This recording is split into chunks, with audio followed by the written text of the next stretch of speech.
Eh bien, c'est au moins la 4e vidéo que je fais de cette façon. Mon précédent micro avait été resté bloqué en position atténuation du bruit, ce qui fait que ça atténue le bruit de la moto et donc on entendait uniquement ma voix. Et vu que pour ce qui est du montage, mixage et compagnie, je serai sur mon téléphone qui est un vieux Samsung S10,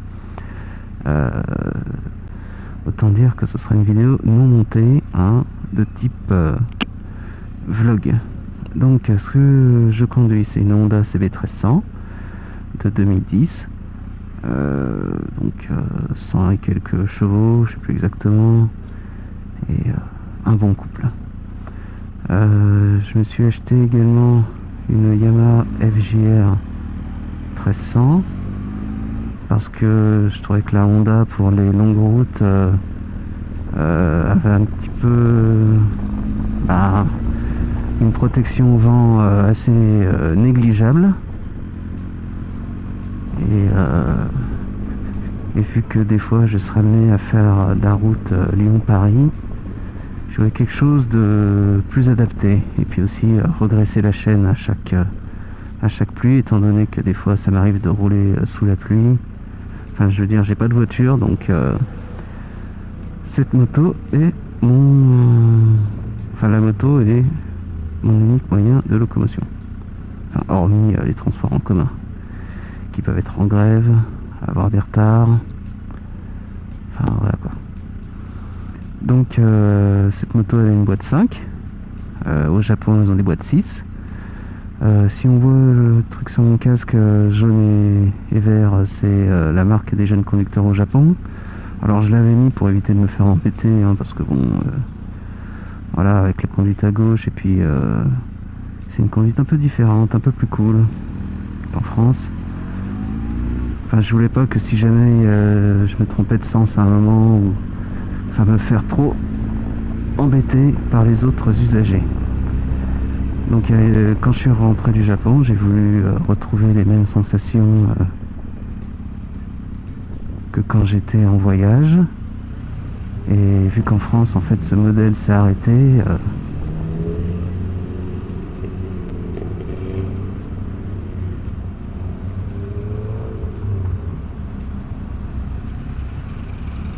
voilà, c'était Hoche. Ce modèle s'est arrêté en 2013. Donc les boîtes 6, faut pas y compter. Puis au Japon, il y a aussi régulateur de vitesse. Je parle doucement parce que je passe pour un fou si je parle tout seul. Ah bah, ils l'ont bien placé. Ah non, c'est bon, il y a toujours l'autre. Ouais, je voulais voir le feu piéton à quel moment il passait au rouge. Donc, mais autrement, cette moto, mine de rien, j'aime bien le couple qu'elle a. Moi, je suis pas trop un motard qui aime l'arsouille, donc elle est parfaite pour moi. Mais malheureusement, pour faire de la route, c'est pas top. Alors, j'ai acheté la FJR 1300 à quelqu'un dans le sud, vers Montauban.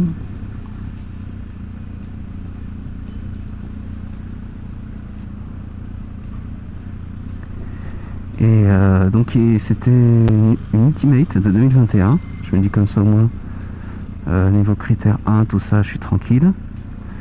Il l'avait fait tomber, mais c'était une chute à l'arrêt, donc je me suis dit bon, quelques rayures, ça va pas me ralentir. Sauf que, alors normalement c'est pas lié à ça. Il y a le pneu arrière qui est bien usé, le pneu avant qui est usé aussi, donc j'ai commandé des Bridgestone T33 pour la FJR, et puis ils arriveront dans 2 semaines là, chez Daffy. 2 semaines quand même, c'est un peu long. Et donc quand on lâche le guidon, la Yamaha elle part à gauche quoi. Parce que j'avais une suspicion, une sensation étrange quand je l'ai ramené, ce qui fait que j'étais sur quand j'étais sur l'autoroute, des fois je me mets comme on doit se mettre sur le bord droit. Et à un moment j'étais sur le bord gauche, je me dis mais c'est bizarre. Donc je mettais ça sur le compte que la machine était nouvelle et tout, puis à un moment je me dis non c'est pas possible. Et quand je suis revenu sur mon trajet habituel, domicile-travail, eh bien j'ai fait ce test de lâcher le guidon et la moto partait vers la gauche assez violemment quoi. Tandis qu'avec la Honda, elle file droit. Aussi ce que j'aime pas trop avec la FGR, c'est que le point de patinage est assez haut je trouve. Ce qui fait que, enfin ça c'est la première moto sur laquelle ça me fait cette sensation. Quoique ça l'avait fait sur une Harley au Japon, enfin. Et donc ça fait des démarrages un peu poussifs. Sauf qu'après, quand je la conduis 2 jours d'affilée, ah bah tiens, une FGR.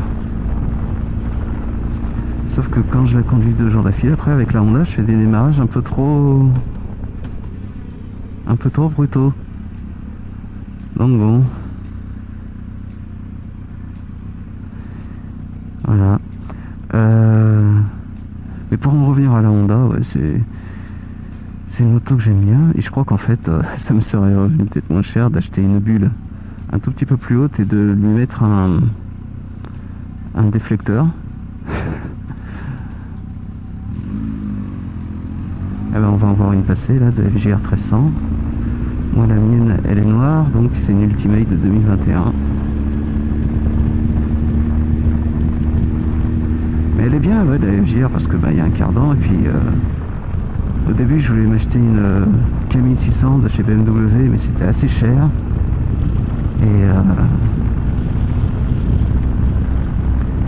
Et pour moi elle cochait, la FGR cochait toutes les cases.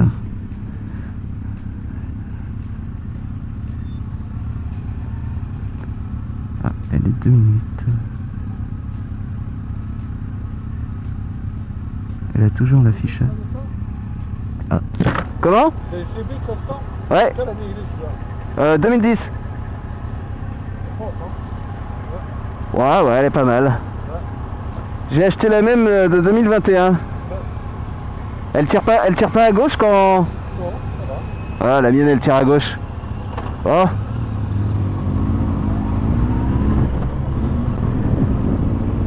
Ah, une Ferrari. Bon, on va la laisser passer.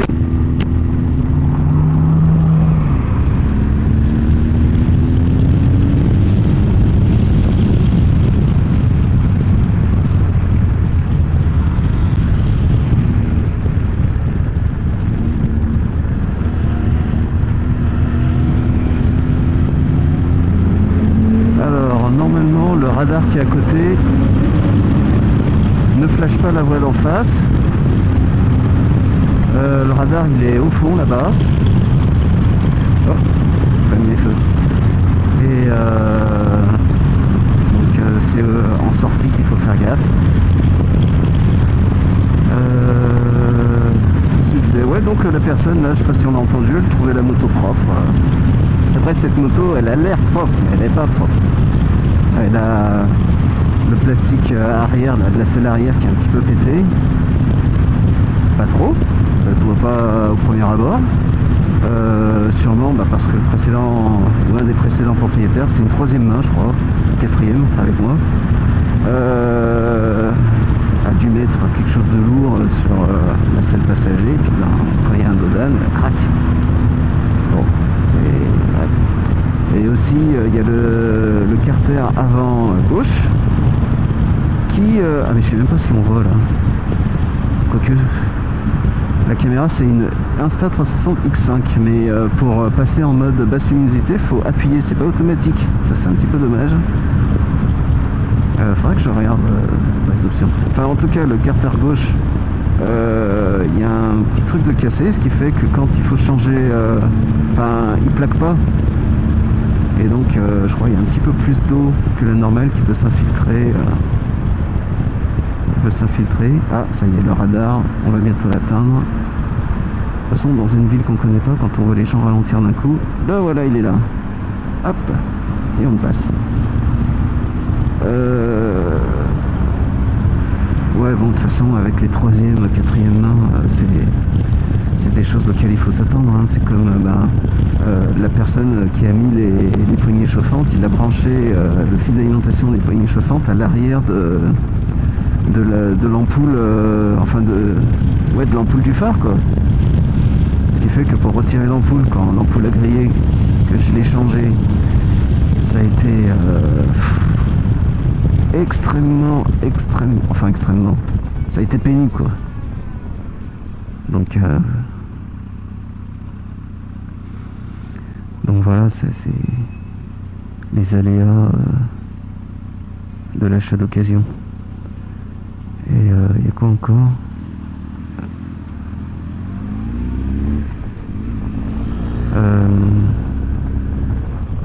Ouais, donc maintenant, chapitre caméra, donc j'ai cédé aux sirènes des youtubeurs qui disent ouais, Insta360 c'est trop bien, GoPro c'est pourri, la qualité d'image en basse luminosité est pourrie. Donc j'ai acheté la Insta360 X5. Puis des micros, j'avais acheté des micros avant, des Mic Mini DJI. Sauf que celui que je mettais habituellement, donc, comme je disais, est bloqué en position atténuation du bruit. Donc là j'ai pris le deuxième parce que j'ai pris le petit kit. Et pour l'instant, c'est pas enclenché. Enfin, je regarde, je vois pas de petite lumière jaune, donc ça va. Mais je crois que je vais les revendre et puis quoique j'en sais rien, je verrai. En septembre j'achèterai sûrement la GoPro 14 parce que mine de rien GoPro propose un cloud illimité à la différence d'Insta qui se limite à 2 Tera. Donc voilà, et puis l'appli rame un peu moins, comme je dis, pour faire du montage c'est pas facile, ça rame. Donc même si oui c'est super, on peut afficher la vitesse et tout, GoPro ça reste finalement plus facile d'utilisation. Et l'Insta, je ferai un petit retour FlexCare et puis je la revendrai sous blister, sur le bon coin. Parce que oui, j'ai pris le truc FlexCare, alors c'est bien parce que j'ai fait tomber la caméra il y a quelques jours en chassant un moustique avec un sac qui avait une anse un peu longue. Et donc en battant l'air, ça a accroché la caméra sur mon épaule et elle est tombée et la lentille est marquée. Donc j'étais bien dégoûté après moi. Ah, une Ténéré. Et voilà, mais bon, c'est la vie. Alors le kit de remplacement il coûte 35 €. Et FlexCare pour remplacer toute la caméra coûte 35 € aussi. Alors le kit de remplacement pour remplacer une lentille c'est 35 €. Deux lentilles je crois c'est 65 €. Oh là là, elle est énorme ça. Une BM GS. Ah, il a le kit, hein. L'habit, tout, la caméra sur le côté, le téléphone. Oh, ah, il a fait des pays. Ah, c'est un baroudeur. Ah, il m'a pas vu. En tout cas, les crash bars là, elles rigolent pas. Et d'ailleurs, j'ai une autre vidéo où je suis quelqu'un qui fait de l'interfile avec une moto comme ça.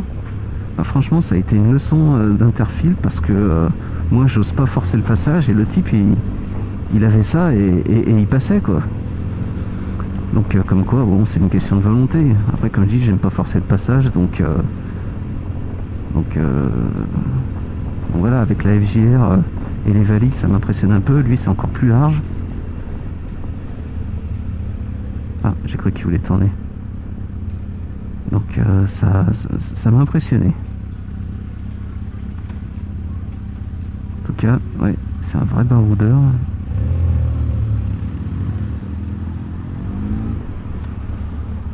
Dommage, je peux pas trop lui parler. Enfin, si, quoique, je pourrais faire comme le type avec la FJR au feu, m'arrêter et lui demander s'il a une chaîne YouTube, Insta, où on peut suivre ses périples.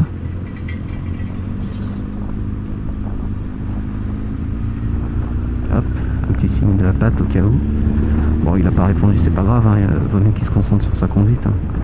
Moi, des fois, j'ai failli me mettre au tas en faisant un coucou, voilà, parce que avant de freiner, je joue d'abord avec l'embrayage et quand je fais de l'interfile et tout, bon si quelqu'un me fait salut en face, bon, je réponds pas forcément. Hein. C'est pas de l'impolitesse, mais c'est juste que, enfin, je sais pas, ma vie avant la politesse, quoi. Et puis éclater une moto, c'est facilement 2000 balles. Bah, par exemple, j'ai fait un devis chez Yamaha pour avoir les pièces. C'est monté jusqu'à 2000 balles. Hein. Et encore, il avait pas tout compté. Il dit pour l'autre truc, allez voir un carrossier. Et j'avais oublié de mentionner le caoutchouc du repose-pied qui était un petit peu fatigué, 35 €. Les caches des valises, enfin, c'est 120 € pour remplacer les 3, quoi. Enfin bon. Alors on m'a dit qu'il gonflait un peu la note parce que de toute façon les assurances payaient quand on était assuré à tout risque. Mais bon. C'est dommage quand même ces effets d'aubaine. Donc ah oui, et puis aussi avec la FJR je peux pas mettre le support de téléphone SP Connect que je mets actuellement sur la CB1300 à cause que le guidon est différent sur la FJR. Donc il faudrait que j'achète alors il y a différentes solutions sur le bon coin. Alors le type m'avait mis un quadlock, mais bon, moi c'est SP Connect.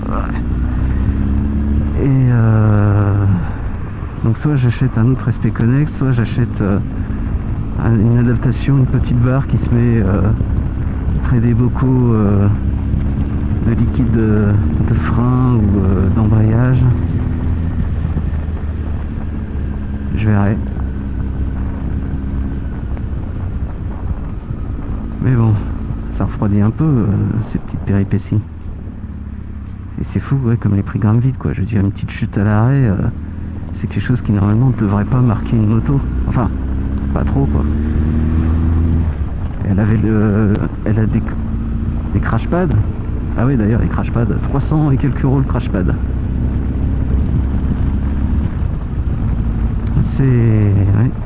C'est autant que des crash bars. Donc au final, autant mettre des crash bars.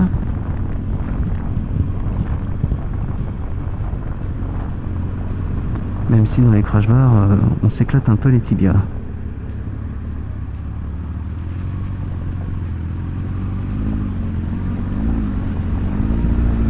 Oui, je vais pas rétrograder. Tac, voilà.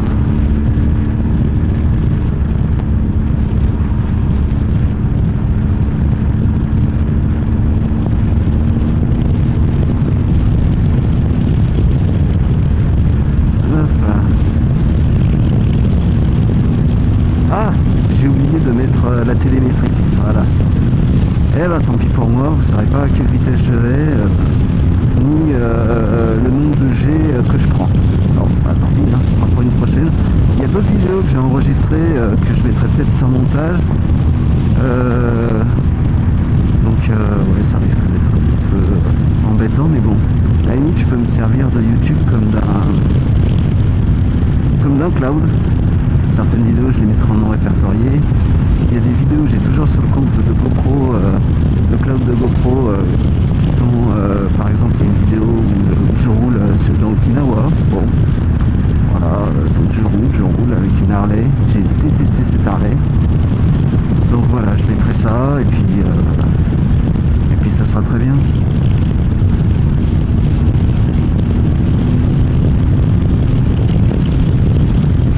Hop, pile à 70. Non, 74. Bon, bah, si la personne derrière moi va aller plus vite, et ben il double.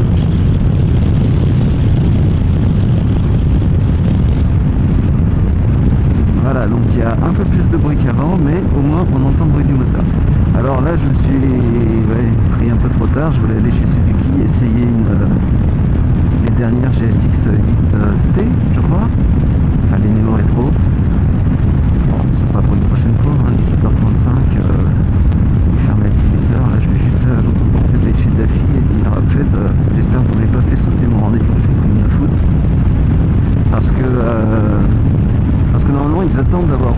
pneus avant de prendre un rendez-vous, sauf que moi les pneus normalement on peut arriver le 30 ou le 30. Voilà, c'est pas peu sorti, voilà.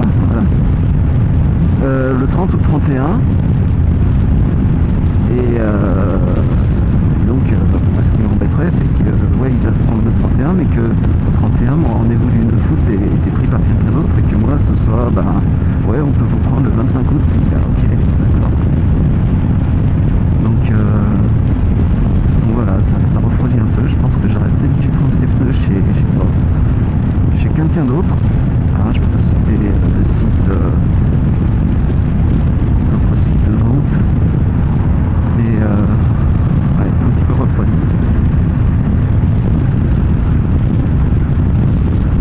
Voilà, qui se prépare.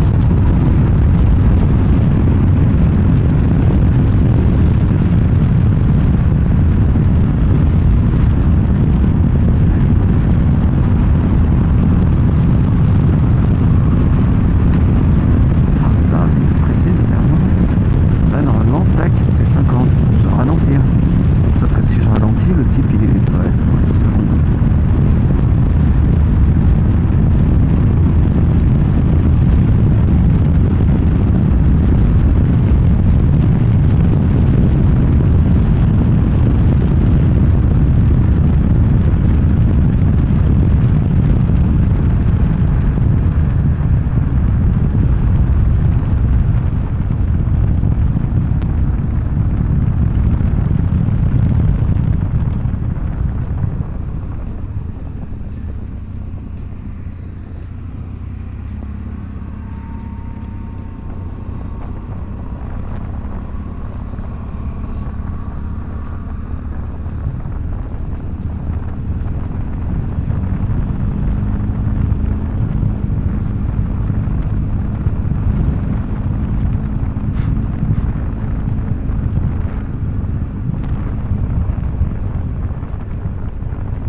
Et voilà, je suis arrivé.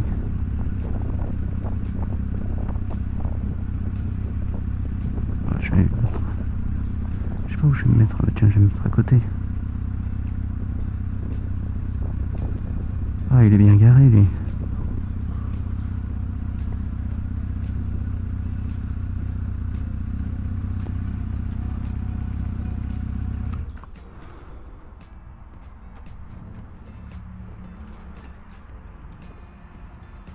Bon, et ben allez, au revoir les gens.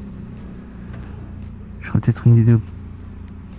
Ouais, je mettrai sûrement les vidéos après. Donc regardez la transcription. Et puis voilà. Bon, finalement j'ai pu avoir mon rendez-vous le 9. Ils ont reçu mon pneu ce matin. Donc pas de nouvelles.